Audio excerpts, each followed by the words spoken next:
بسم الله الرحمن الرحیم. الحمد لله والصلاة والسلام على رسول الله وعلى آله وصحابته ومن والاه. اما بعد، السلام علیکم و رحمت الله و برکاته.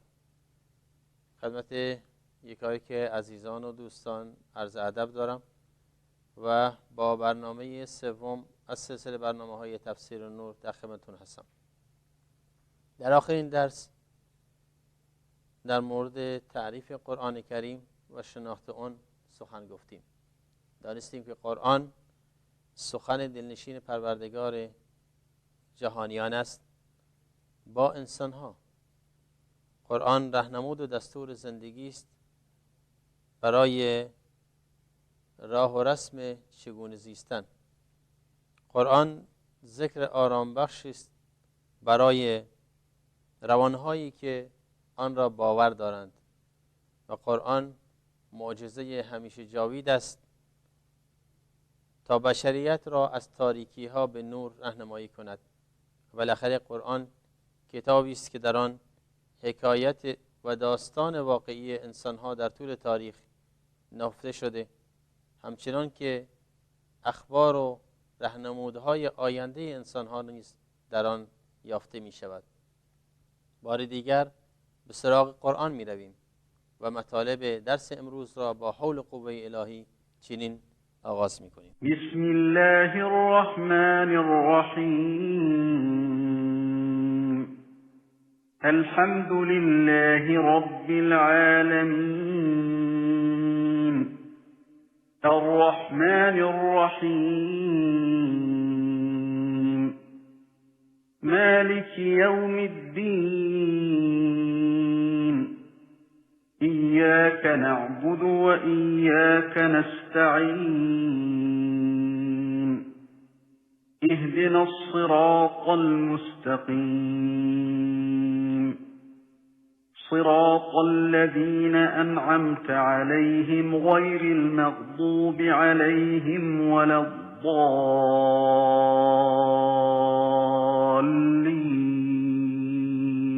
درس امروز ما همچنان در مورد آشنایی با قرآن کریم هست و محورهای درسمون از نامهای مبارک قرآن کریم آغاز میکنیم و سپس به اوصاف و خصائص و ویژگی‌های قرآن سری میزنیم و از اون میگیم.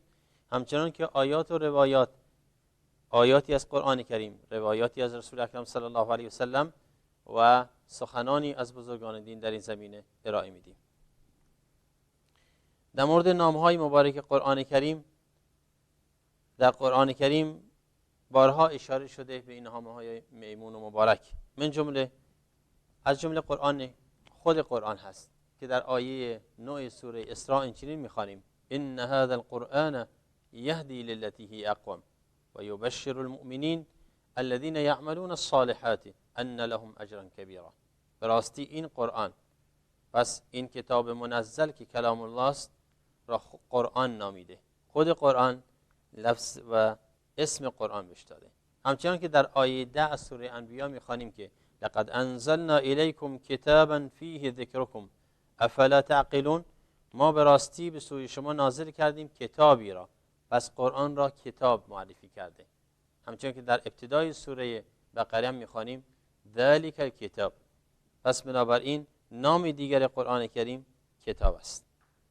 نام سومش فرقانه. در اولین آیه از سوره فرقان میخوانیم تبارک الذی نزل الفرقان علی عبده لیکون للعالمین نذیرا.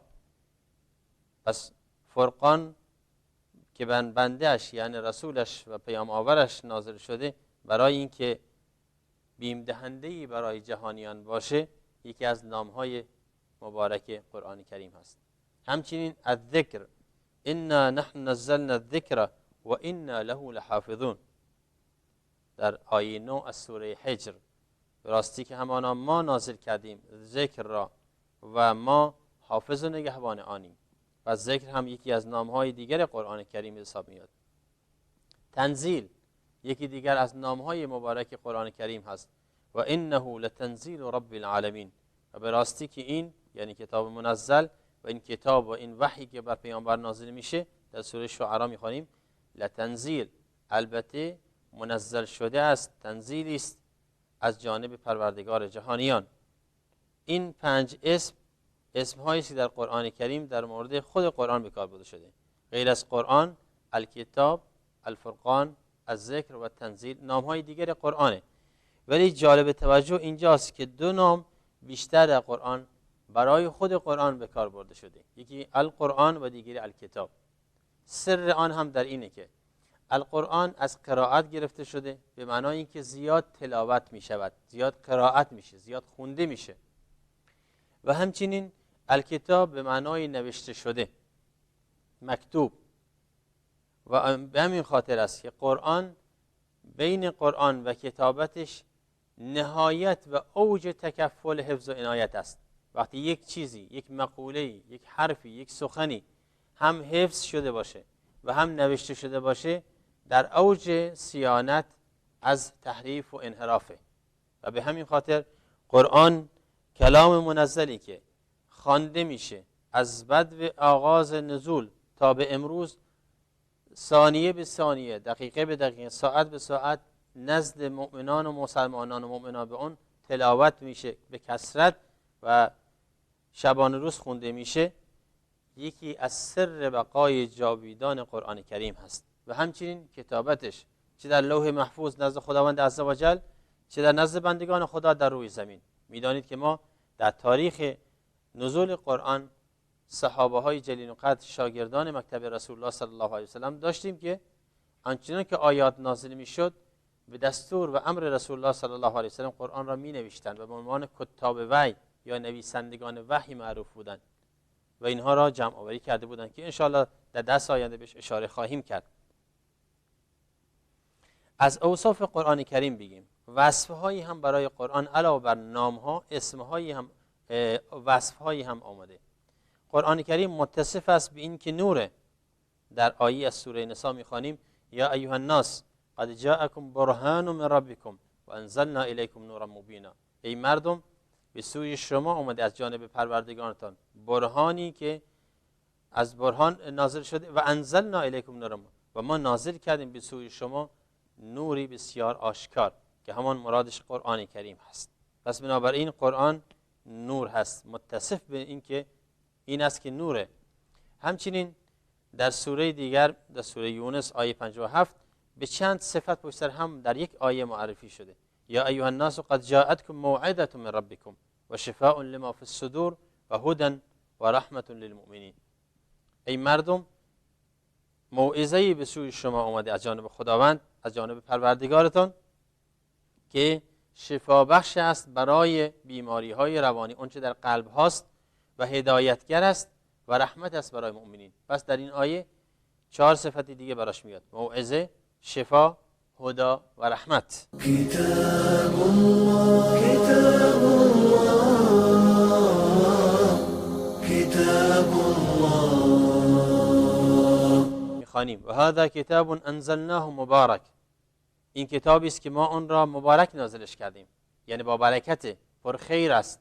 پس بنابراین مبارک هم یکی از نامهای دیگر قرآن کریم هست که مصدق الذی بین یدیه، که تصدیق کننده کتابهای ما قبله.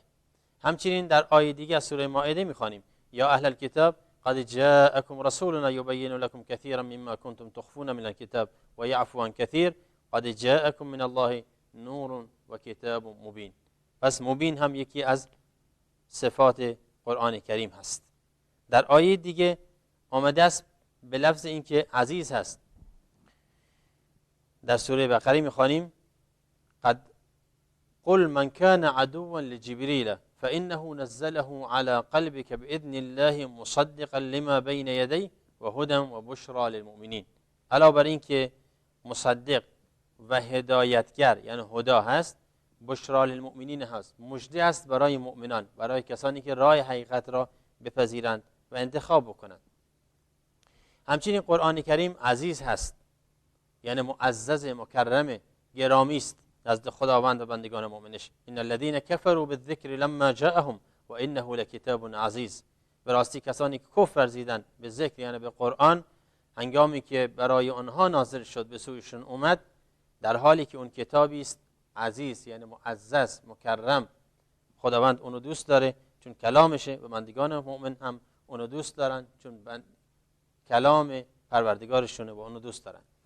همچنین به صفت مجید آمده است در سوره بروج، بل هو قرآن مجید فی لوح محفوظ، بلکه این قرآن، بلکه این کتاب قرآنی است با مجد و با عظمت. مجید یعنی با مجد و با عظمت. اینها صفت‌های دهگانه قرآن کریم هست که ما سعی کردیم در این لوحه جمعش کنیم: نور، موعظه، عزیز، هدا، مبارک، مجید، شفا، مبین، بشیر، نذیر، رحمت و بشرا. اینا صفات قرآن کریم هستند که در خلال آیات دانستیم. حالا ببینید قرآن کریم علاوه بر این که اسمها و اوصافیه داره، خصائص و ویژگی‌های عجیبی هم داره. میشه اون را در 4 نکته خلاصش کرد. چرا ما لازم خصائص و ویژگی‌های قرآن کریم را بدونیم؟ تا اینکه بدونیم که چه امتیازی قرآن بر کتاب‌های دیگه داره. شاید بگید خیلی چیزها این صفت‌ها درش هست و این نام‌ها را میشه روش گذاشت، ولی وقتی گفتن خصوصیت یا خصائص و ویژگی، یعنی در چیز دیگه نیست، در کتاب‌های دیگه، در پیام‌های دیگه، در مکاتب دیگه وجود نداره. پس بنابراین اینها ویژگی‌های خاص قرآنه. یکی اعجاز لفظی و معنوی است. قرآن به لفظش معجزه است، یعنی کسی نشده تا به امروز همانند قرآن بیاره و درست بکنه.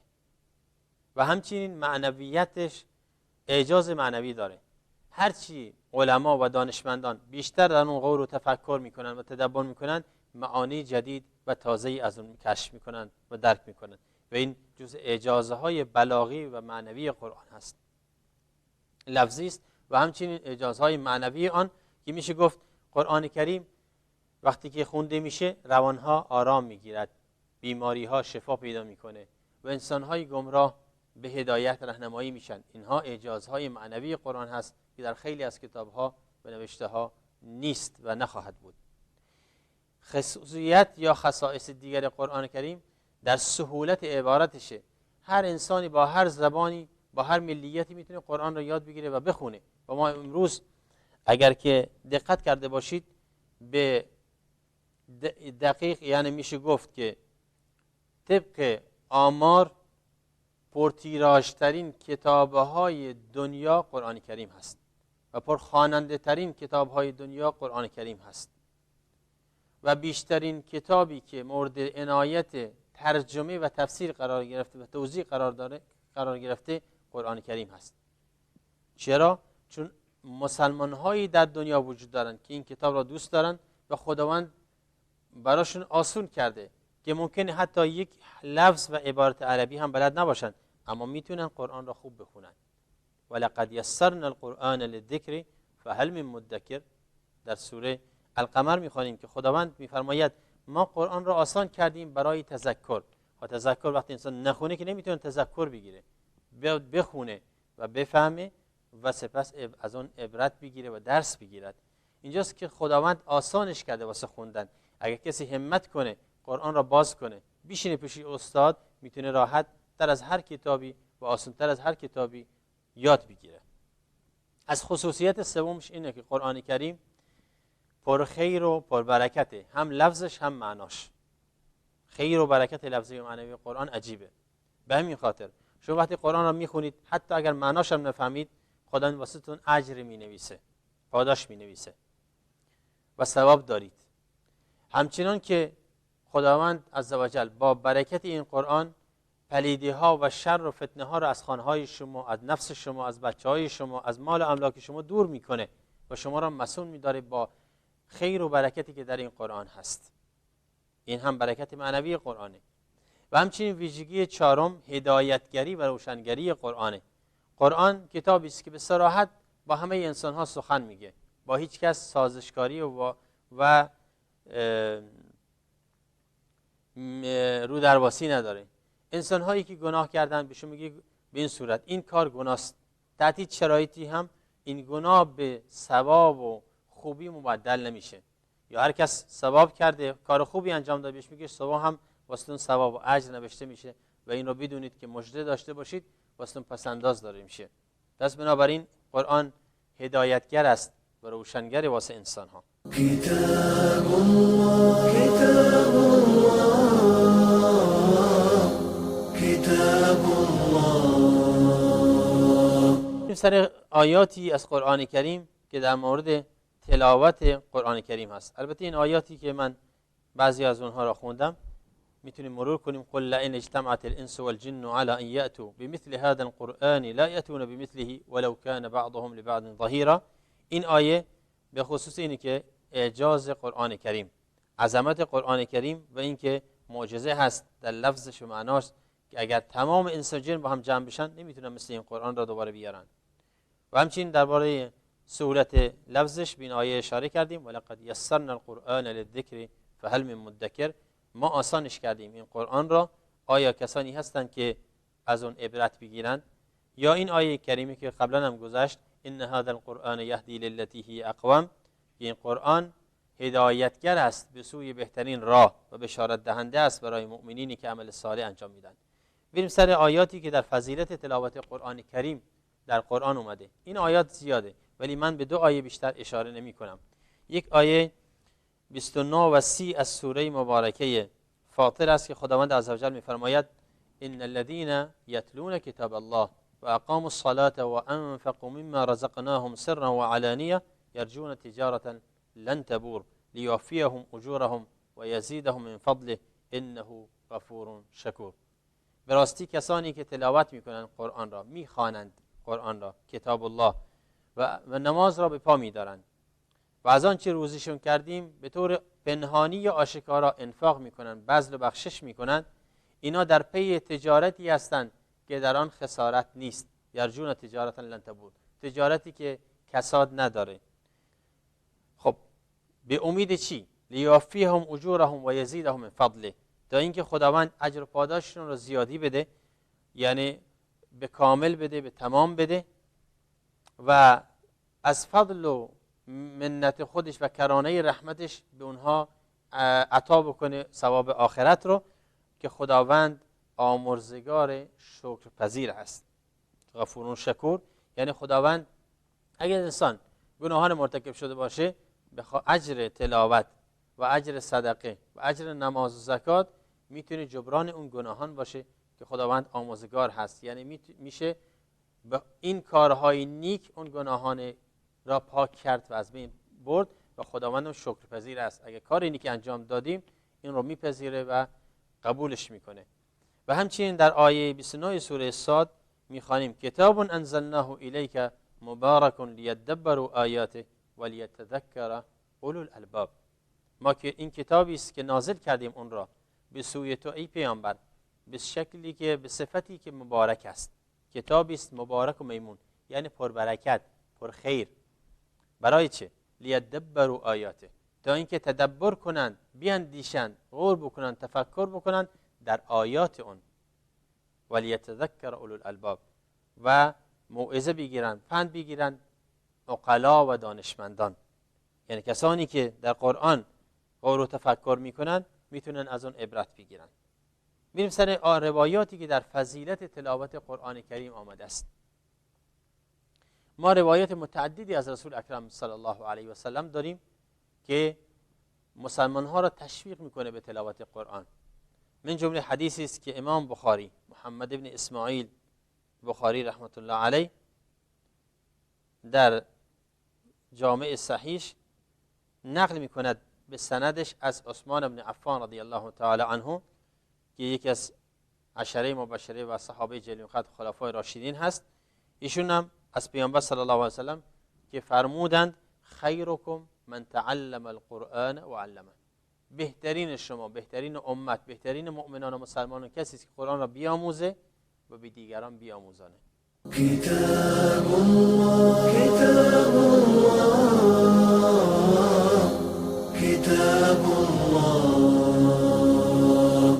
همچنین امام بخاری رحمت الله علیه در روایت از ام المؤمنین عایشه صدیقه رضی الله تعالی عنها نقل میکند که ایشون فرمودند که الذی یقرأ القرآن، کسی که قرآن را میخونه و هو ماهر به و اون مهارت داره یعنی خوب میخونه، مع السفرة الکرام البررة، با فرشتگان مقرب الهی است در درجه اجر و ثواب در آخرت همچنان که در نزد محبوبیتش نزد خداوند عزوجل.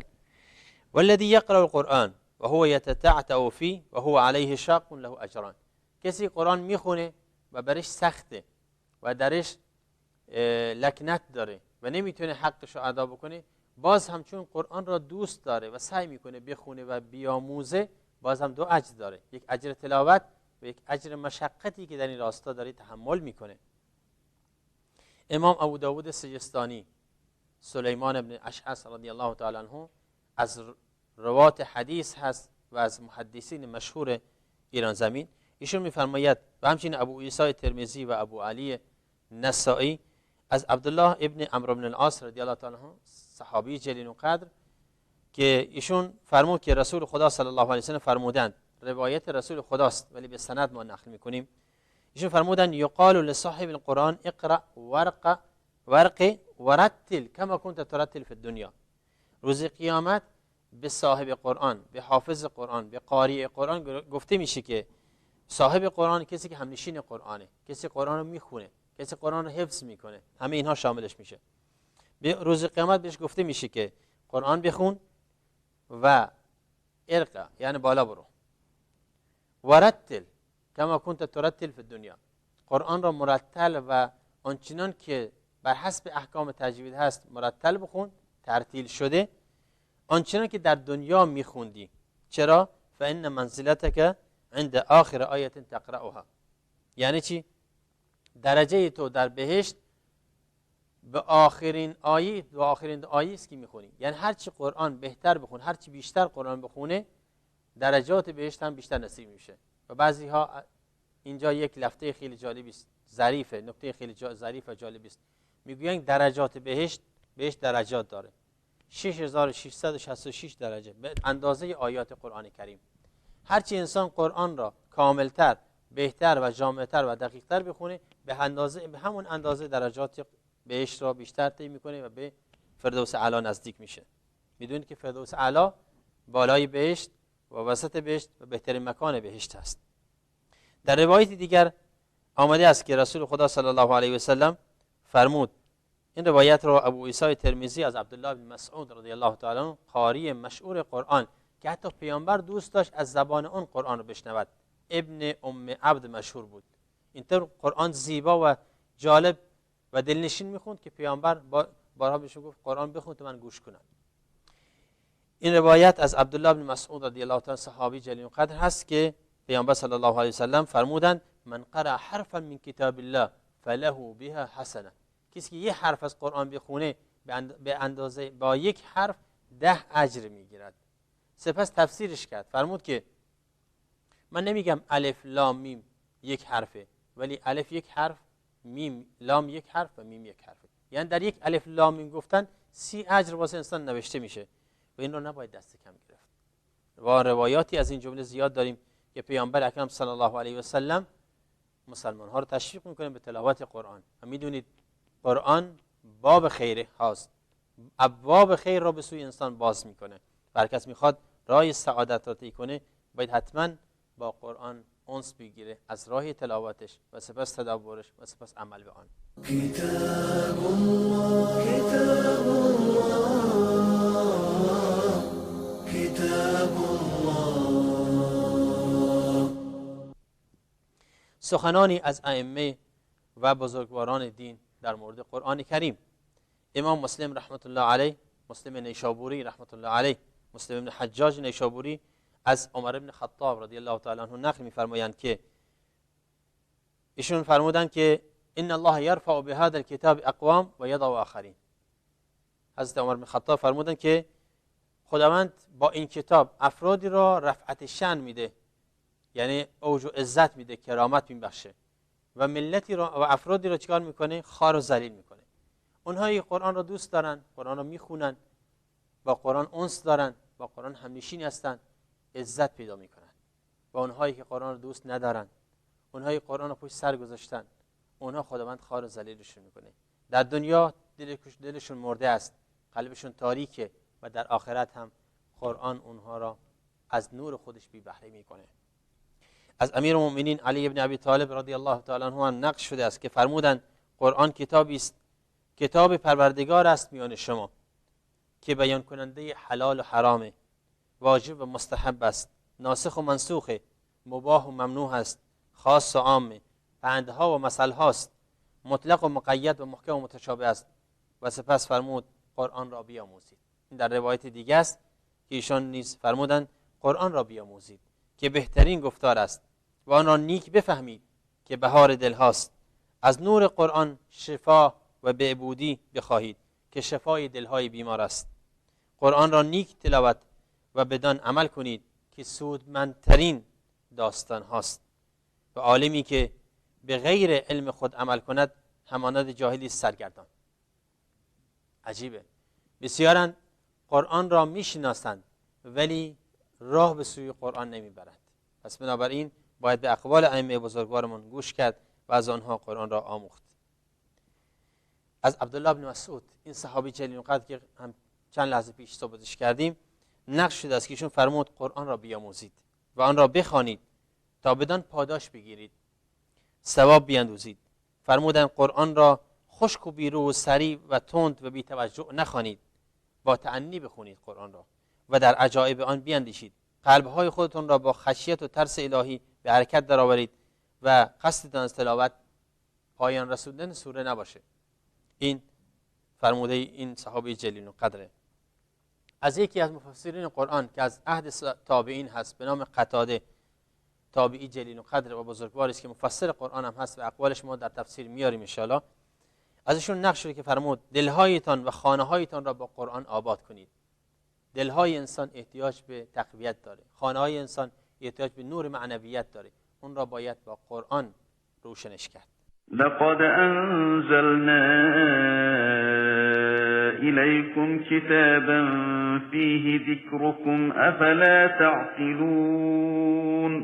کسی که در قرآن با تأنی نمیخونه و تدبر نمیکنه نمیتونه از قرآن لذت ببره و این درد بسیاری از مسلمان هاست. میگن قرآن لذت نداره.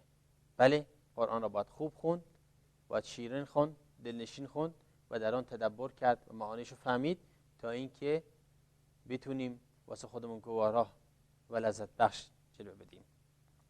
امام ابن قیم جوزیه رحمت الله علیه نیز در کتابشون درباره قرآن میفرمایند که چیزی برای قلب سودمندتر از تلاوت قرآن و تدبر و تفکر در آن نیست، زیرا قرآن تنها سوق دهنده انسانها به سوی خداست و در آن لذت، محبت و شوق و امید و توکل به سوی پروردگار وجود داره و نهفته است. هر کی بیشتر قرآن بخونه توکلش بر خدا بیشتر میشه، عشق و علاقش به خدا بالاتر میره و اعتمادش به خداوند بیشتر میشه و خداوند رو بیشتر دوست می‌دارد. پس اگر مردم می‌دانستند که در تلاوت و تدبر قرآن چه ارزش‌ها و فواید نهفته است، از همه چیز دست می‌کشیدن، روی می‌آوردن به تلاوت قرآن.